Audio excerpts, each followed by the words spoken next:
네, 요한복음 16장 17절에서 요한복음 16장 7절에서 10절까지 말씀입니다. 함께 읽도록 합니다. 그러나 내가 너희에게 실상을 말하노니 내가 떠나가는 것이 너희에게 유익이라. 내가 떠나가지 아니하면 보혜사가 너희에게 오시지 아니하실 것이요 가면 내가 그를 너희에게로 보내리니 그가 와서 죄에 대하여 의에 대하여 심판에 대하여 세상을 책망하시리라. 죄에 대하여람은 그들이 나를 믿지 아니함이며 의에 대하여람은 내가 아버지께로 가니 너희가 다시 나를 보지 못함이요. 아멘. 자리 앉겠습니다. 의라는 것은 과연 뭘까요? 옳을 의예요. 옳을 의. 우리가 하나님의 나라는 천국은 누가 가는 걸까요? 몇 사람을 저희가 한번 힌트를 해볼게요. 여러분에게. 착한 사람. 보통 여기에 많이 넘어가요. 주일학교 아이들한테 한 10명 중에 한 8명은 야 천국에 누가 가냐라고 물어보면요. 한 8명은 착한 사람이 간다라고 해요. 두 번째는 여러분 가난한 사람. 세 번째는 정직한 사람. 네 번째는 성실한 사람. 다섯 번째는 여러분 좀 헷갈리게 해볼게요. 기도하는 사람. 누가 천국에 가는 걸까요? 여기 있는 분들은 천국에 갈 수 있다라고 본인 스스로 생각하십니까? 내가 정직하지 않기 때문에? 내가 성실하지 않기 때문에? 또는 내가 착하지 않기 때문에? 여러분 다 아시죠? 사람이 이 땅에 태어날 때는 부모님으로부터 유전적인 그 성향을 이어받습니다. 부모님이 되게 착하면 자녀들도 착합니다. 부모님이 거짓말을 잘하면요, 자녀들도 거짓말을 되게 잘합니다. 부모님이 화를 막 내시는 분들이라면 자녀들도 보편적으로 화를 많이 냅니다. 부모님이 성실한 분이라면 자녀들도 보편적으로 성실합니다. 그것은 여러분들이 갖고 있는 노력의 결과물들이 아니에요. 보편적으로 부모님으로부터 유전하여 내게 내려온 성향들입니다. 근데 그것으로 인하여서 우리가 천국에 간다라고 하는 것은 내가 성실하지 못하기 때문에 천국에 못 간다라고 하는 것은 너무나 이것은 여러분 성실한 것에 대한 기준이 모호한 거예요. 성경은요, 기도하는 사람, 성실한 사람, 정직한 사람, 가난한 사람, 착한 사람이 천국 가는 게 아니라 바로 의로운 사람이 천국 간다라고 얘기합니다.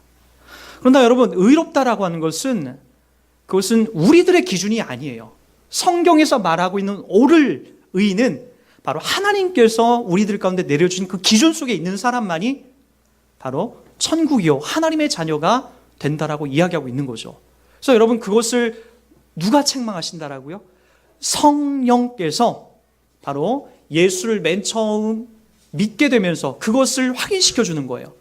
성령이 우리들 가운데 와서 그것이 없는 사람들을 책망하시는 거예요. 성령께서 우리 가운데 오셔서, 보혜사가 오셔서 우리 가운데 가장 많이 확인시켜 주는 것은 그래서 우리가 어떻게 죄인인지, 그리고 어떻게 의인이 되는지, 이 다음에 어떤 심판이 있는지를 이야기하고 있는 거죠. 그래서 오늘은 이 두 번째, 우리가 어떻게 해서 이 성경적인 기준 속에서 의인이 되는지를 한번 확인해 보려고 합니다. 여러분, 작년 2017년도가 바로 여러분 다 알다시피 종교개혁 500주년이었습니다. 그러니까 우리가 카톨릭에서 이 중세 말에 카톨릭이 너무나 부패하고 특히나 그들이 구원받기 위해서 면죄부를 사서 너희들 그것을 가지고 있어야만이 천국에 갈 수 있다라고 그런 면죄부 발행을 했습니다. 이건 여러분 상식적으로 세계사 시간에 다 배운 거예요. 그게 중세 시대에 가장 타락했던 카톨릭의 모습이었죠. 근데 거기에서 종교 개혁의 키치를 갖고 딱 나온 사람이 이 마틴 루터죠. 여러분 다 알다시피 마틴 루터는 처음부터 이러한 용기와 이런 마음을 가졌던 사람은 아니에요. 그가 어느 날 21살 때 방학 때에 이제 집에서 모든 걸 마치고 학교로 이제 대학교로 돌아가던 찰나에 친구와 함께 말을 타고 가다가 벼락을 맞게 돼요. 친구는 그 자리에서 즉사하게 되고 본인은 거기서 큰 충격을 받습니다. 그리고 나서 어떤 고민을 갖게 되냐면은 내가 어떤 큰 죄를 졌기 때문에 하나님이 이와 같은 벼락을 치고 내 친구는 죽게 했다. 나 당장 지금 회개하지 않으면 하나님이 날 죽게끔 하겠다. 그 다음부터 자기가 이 자리에서 자기가 살려내면은 나중에 고해성사를 해서 나중에 신부가 되겠다고, 사제가 되겠다고 그런 헌신을 거기서 합니다. 그리고 그 자리에서 살아나서 벗어나서 고해성사를 하고 나중에 사제가 됩니다. 사제가 돼서 이 사람이 더 열심히 공부해서 대학에 이제 교수로 이제 임명하게 됩니다. 신학 교수로 이제 가게 되는 거죠. 근데 그 자리에서 이 신학 교수가 되고 목사가 되면서 그 신부가 되면서 사제가 되면서 그 자리를 가고 있는데 일상이 매일매일 두려운 거예요. 왜요? 벼락 맞은 걸 봤거든요. 자기 친구가 죽는 모습을 봤고 자기도 벼락을 맞을 뻔한 그 자리에 서서 자기가 매일같이 어떤 죄가 있나, 어떤 잘못한 게 있기에 매일같이 이런 고통의 시간을 내가 보내고 있진 않나, 매일같이 그 고민에 빠졌던 거예요. 그래서 이 사람이 겨울에는 차가운 얼음물을 뒤집어 쓰고 자기 살을 막 때리기까지 했어요. 어떤 날은 자기가 막 이 죄의 문제가 해결이 안 되니까 높은 그 성전 꼭대기의 계단을 무릎으로 기어 올라가서 무릎이 다 헤어질 정도로. 근데 그래도 자기의 어떤 죄가 마음속에 시원하게 벗겨지지가 않는 거예요. 너무나 매일매일 고통되는 시간들을 보내게 됐던 거죠. 저도 처음에 그랬어요. 예수를 믿고 처음에 막 믿고 나니까 너무나 막 두려운 거예요. 하나님께서 공의의 하나님이다라는 얘기를 듣고 나서 내가 죄 짓는 것마다 하나님이 쫓아다니는 것 같아요. 그래서 하늘을 자꾸 보게 돼요. 그분이 나에게 벼락을 내리진 않을까? 그분이 나를 차에 치여서 날 죽게 하지 않을까? 막 그런 두려운 마음들이 막 생기게 되는 거예요. 매일같이 조심하게 되고 매일같이 걱정하고 근심하게 되는 거죠. 예수 그리스도께서 우리 가운데 찾아오신 복음이 우리 가운데 자유와 수고하고 무거운 짐을 다 벗겨주셨는데 되려 나에게 더 큰 무거움으로, 이 마틴 루터에게도 더 큰 죄의 이 무게감으로 그를 힘들게 했던 거죠. 이분이 신학교에서 시편을 맨 처음에 강의합니다. 제자들이 시편을 다 강의하고 은혜롭게 마무리하고 그 다음 두 번째로 강의했던 것이 바로 뭐였냐면은 로마서였어요. 로마서를 강의해 나가다가 그가 어느 말씀에서 그가 회심의 그 종교개혁의 시발점을 알리는 그 마음을 열리게 되냐면은 로마서 1장 17절입니다. 제가 한번 읽어드릴게요. 복음에는 하나님의 의가 나타나서 믿음으로 믿음에 이르게 하나니 기록된 바 오직 의는 믿음으로 말미암아 살리라 함과 같으니라. 다시 한번요. 복음에는 하나님의 의가 나타났어요. 여기서 복음이라는 것이 뭐죠? 이 영문으로는 굿뉴스예요. 좋은 소식이란 말이에요. 근데 지금 마틴 루터가 마음속에 받아 누리는 건 어떤 거예요? 하나님의 말씀을 배우고 공부하고 은혜를 누리고 있는데 고통스럽다라는 거예요. 자유가 아니라 언제 하나님이 나에게 벼락을 치고 언제 하나님이 나를 죽일까에 대한 그 두려운 마음이지 복음이 그 마음을 행복하게 기쁘게 해주지 않더라는 거예요. 그래서 그가 그러면은 복음이 잘못됐나 아니면 내가 잘못됐나 그것을 깊이 연구하여 시작하게 했던 거예요. 자, 다시 한번 복음에는 이 기쁜 소식에는 굿뉴스에는 하나님의 의가 나타나서 믿음으로 믿음에 이르게 하나니 기록된 바 오직 의는 믿음으로 말미암아 살리라 함과 같으니라. 이걸 새 번역으로 제가 한번 번역해 드릴게요. 표준 새 번역에는 이렇게 번역이 됩니다. 하나님의 의가 복음 속에 나타납니다. 이 일은 오로지 믿음에 근거하여 일어납니다. 이것은 성경에 기록된 바 의인은 믿음으로 살 것이다 한 것과 같습니다. 무슨 얘기요? 믿음으로 믿음에 이르게 한다는 게 뭐죠? 믿음에서 출발해서 믿음을 목표로 한다는 의미를 담고 있는 거예요. 믿음에서 시작이 되는 거예요. 그렇다면 여러분, 믿음이란 과연 무엇입니까? 믿음. 우리가 교회에 오면 가장 많이 확인하고 있는 이 믿음이란 도대체 어떻게 성경에서 설명하고 있는 거죠? 믿음으로 설명되는 이 이야기가 누구를 지금 자유케 해줬냐면 이 루터를 자유케 했어요. 그렇구나. 내가 계단을 수십 번, 수백 번 무릎이 다 헤어질 정도로 올라갔다 내려왔다 해서 내 마음속에 행복과 자유와 해방이 누려지는 게 아니구나. 또는 한겨울에 얼음물을 내 몸에 뒤집어 쓰고 내 몸을 때려가면서 고통스럽게 하는 것이 나를 의롭게 하는 것이 아니구나. 믿음이구나, 믿음. 이 믿음으로 말미암아서 내 안에 기쁨과 즐거움이 찾아오는 거구나. 그것을 루터가 깊이 있게 상고하게 됩니다. 이 본문은요, 이 이야기는 잠시 후에 다시 한번 우리가 좀 살펴보겠고요. 다시 한번 오늘 본문으로 다시 한번 찾아와 보세요. 16장 8절에 그가 와서 죄에 대하여 의에 대하여 심판에 대하여 세상을 책망하시리니, 이제 10절 다 같이 한번 읽습니다. 시작. 의에 대하여라 함은 내가 아버지께로 가니 너희가 다시 나를 보지 못함이요. 자, 우리가 지금 관심 있게 봐야 될 것은 세상적인 기준이 아니라는 거예요. 다시 한번 보세요. 어떤 착한 사람, 가난한 사람, 정직한 사람, 성실한 사람, 기도하는 사람, 그것을 의라고 얘기하지 않아요. 오늘 예수님이 가르쳐주는 의는 보세요. 의에 대하여람은 우리가 이해를 못하는 내용이 나와 있습니다.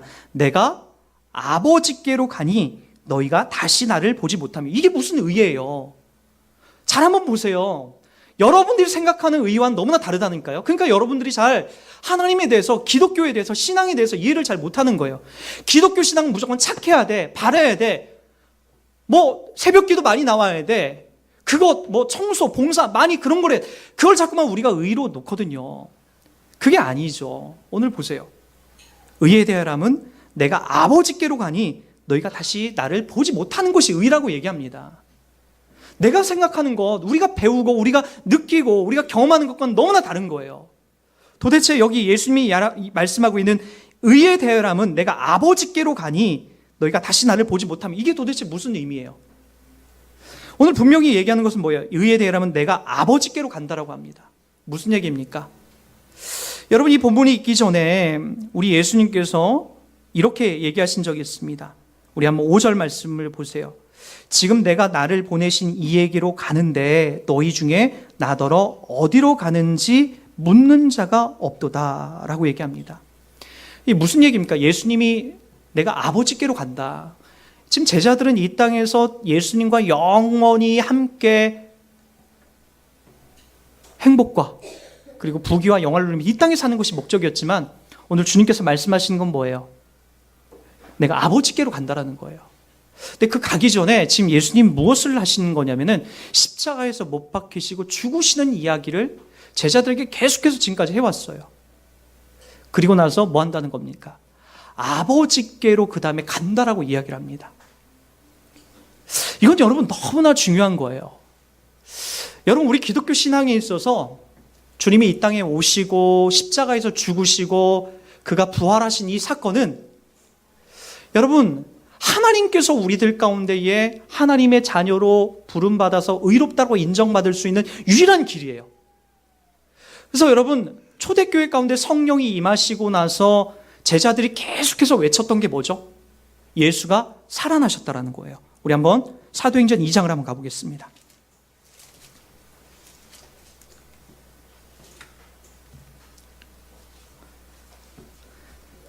2장 30절부터 한번 보세요.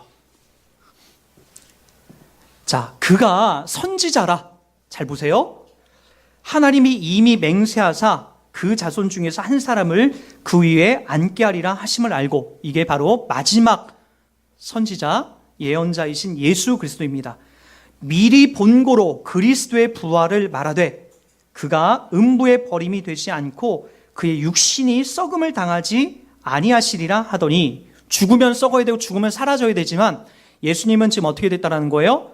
음부에서 버림이 되지 않고 그의 육신이 썩음을 당하지 아니한다라고 얘기합니다. 32절 다 같이 봅니다. 시작. 이 예수를 하나님이 살리신지라 우리가 다 이 일의 증인이로다. 이 이야기를 하는 거예요.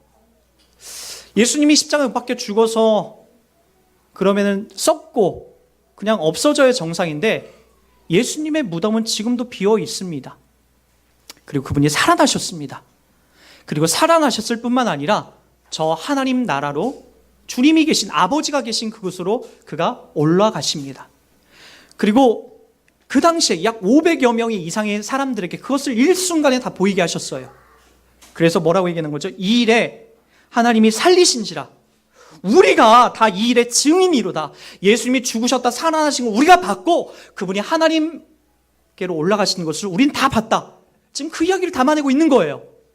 그걸 본 이상 더 이상 제자들은 주체할 수 없었던 거죠.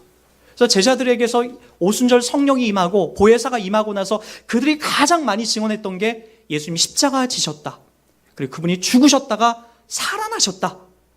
그 살아나신 바로 우리를 의롭게 하기 위함이다 라는 것을 가장 중요한 주제로 그들이 그렇게 증언하며 나갑니다. 오늘 예수님이 하셨던 것이 왜 의로운 일인지 알겠습니까? 여러분들이 거짓말 안 하고 착하게 살고 성실하게 또는 정직하게 살아가는 것을 의라고 여기지 않고 예수 그리스도의 죽으심과 부활하심에 참여하여 살아난 이야기를 우리들 보고 의로운 일이라고 그것을 얘기하고 있는 거죠. 그럼 여러분들에게 이제 그 이야기를 하려고 하는 거예요. 성령께서 여러분에게 임하시게 되면 바로 이것을 여러분들에게 믿게 하시고 알게 하시고 그래 여러분들이 의롭다라는 것을 확인시켜 주시는 거죠. 아까 서두에 말씀드렸던 마틴 루터 종교개혁을 시작했던 분의 이야기로 다시 한번 가야 되겠습니다. 그가 95개조 방반문을 용기 있게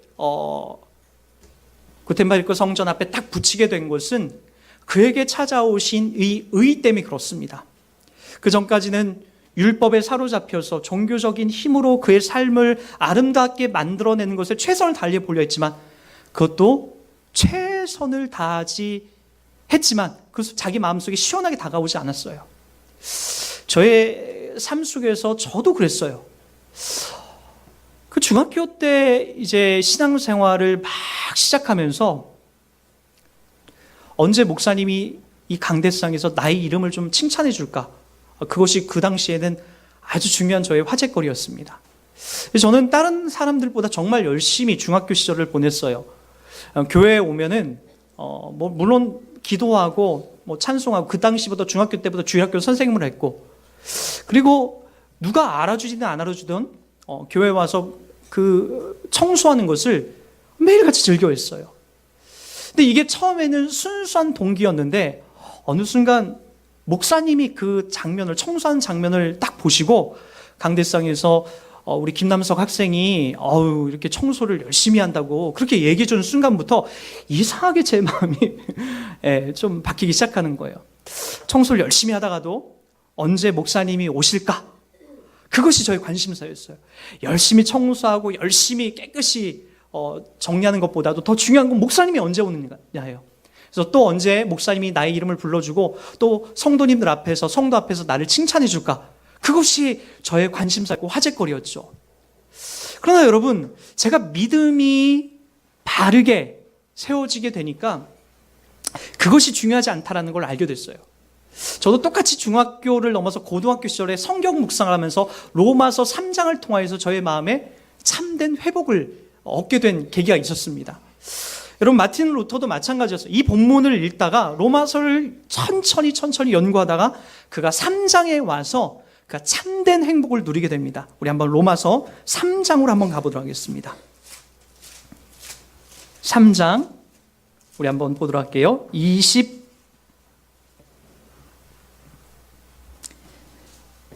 말씀 같이 보도록 하겠습니다.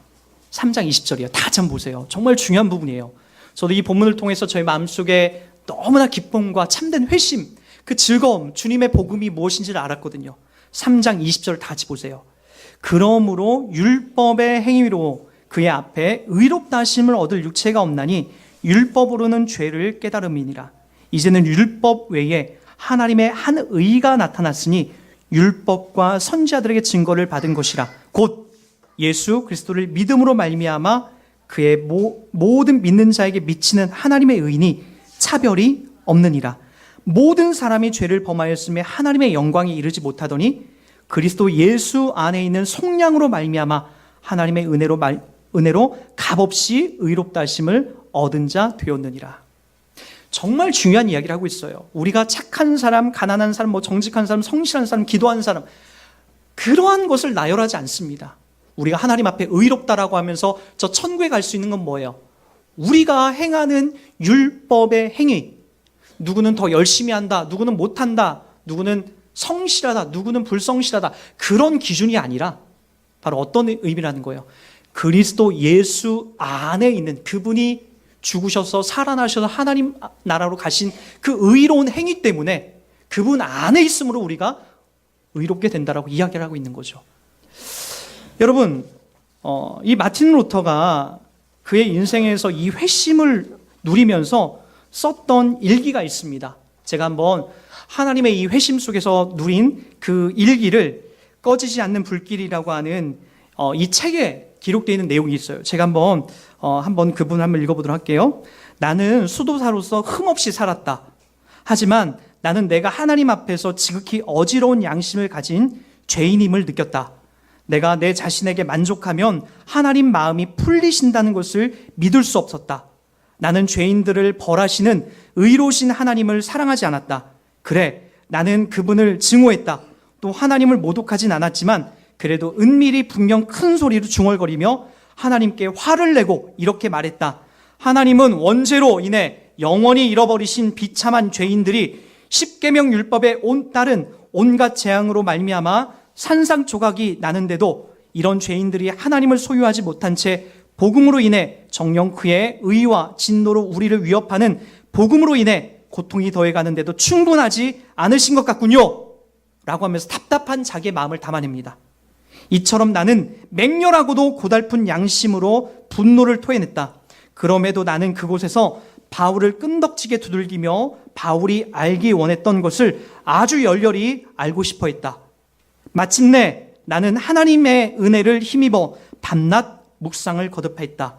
이 말씀을 곧 그 안에서 하나님의 의가 나타나나니 기록되었을 때 의인은 믿음으로 말미암아 살리라는 말씀의 문맥에 주목하게 되었다.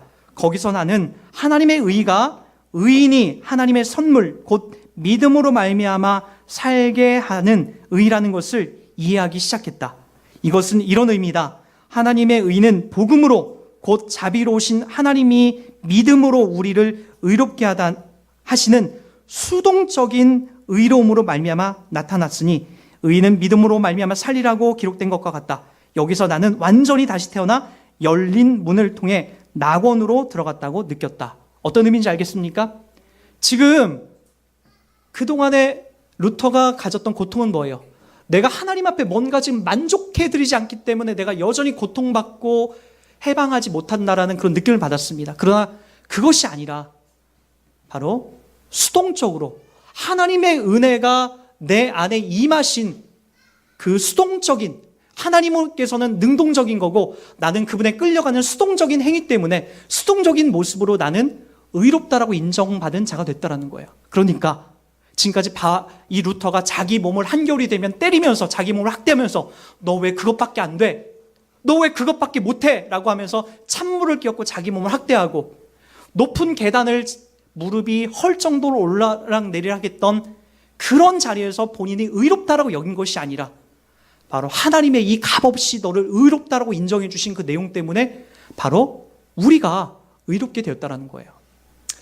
여러분, 우리는 지난주에 TV를 통해서 참 가슴 아픈 뉴스를 이렇게 접했습니다. 바로 전 대통령이죠.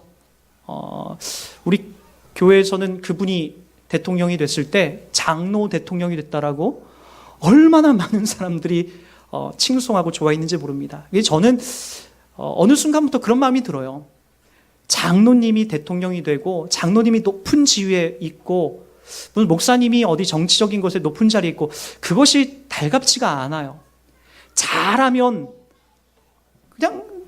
그냥이고 조금만 못해도 우리 기독교가 도매금으로 다 욕을 먹기 때문에 그런 거예요. 여러분, 근데 많은 분들이 우리 장로 대통령이 됐다고 얼마나 많이들 좋아했습니까?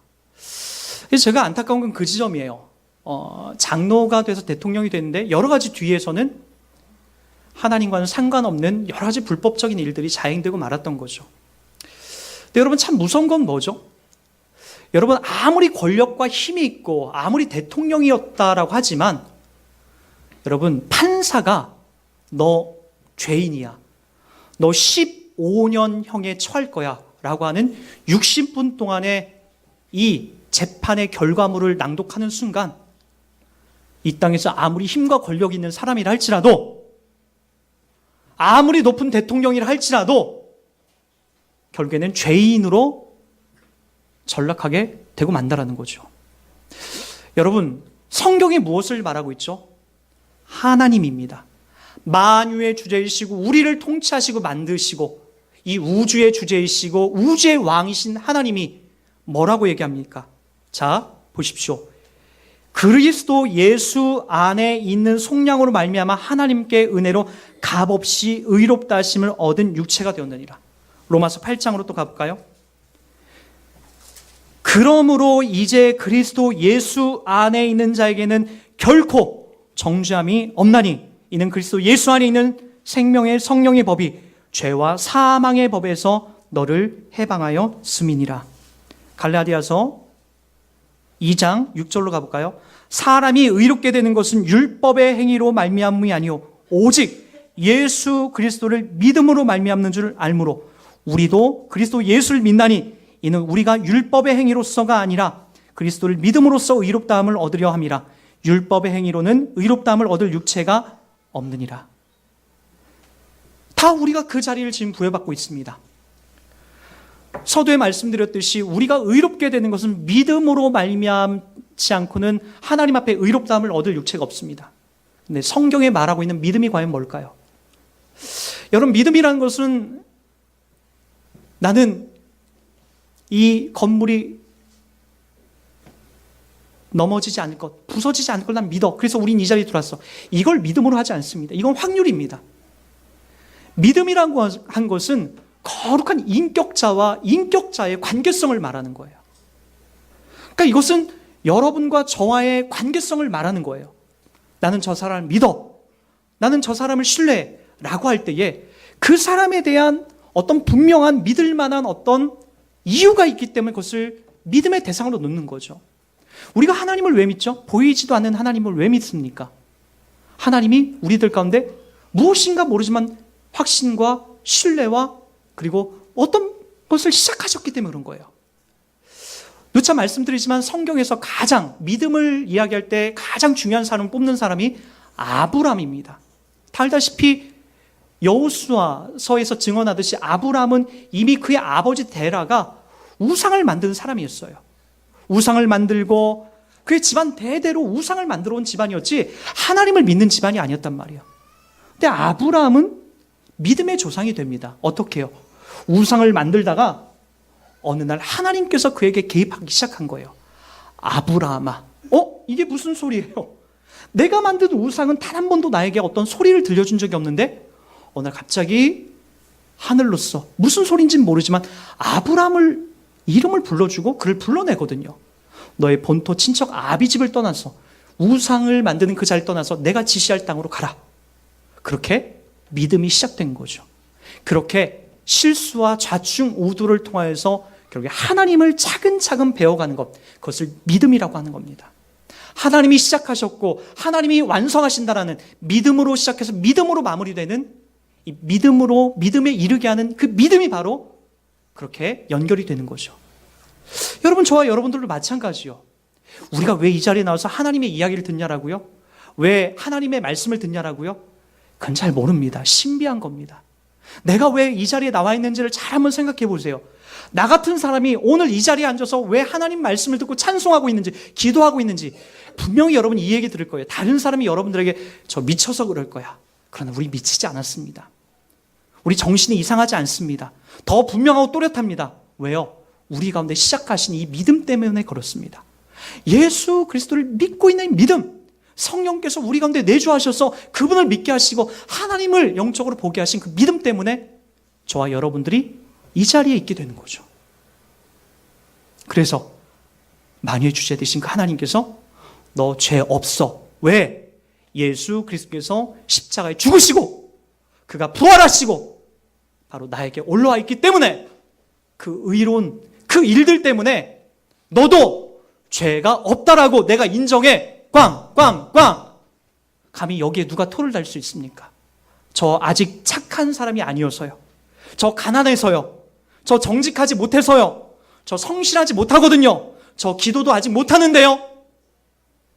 그런 것이 아니라 하나님께서 죄 없다라고 인정하는 그 사람이 바로 의로운 사람, 예수 그리스도의 대속에 참여하고 있는 사람이 의롭다라고 하는데 감히 여기에 누가 토를 달 수 있단 말입니까? 저와 여러분들이 이 자리, 이 은혜를 누리고 있다는 것을 확인하시고 하나님 앞에 감사하며 이 의로운 삶을 담아내는 저와 여러분이 되기를 주의 이름으로 부탁드리겠습니다.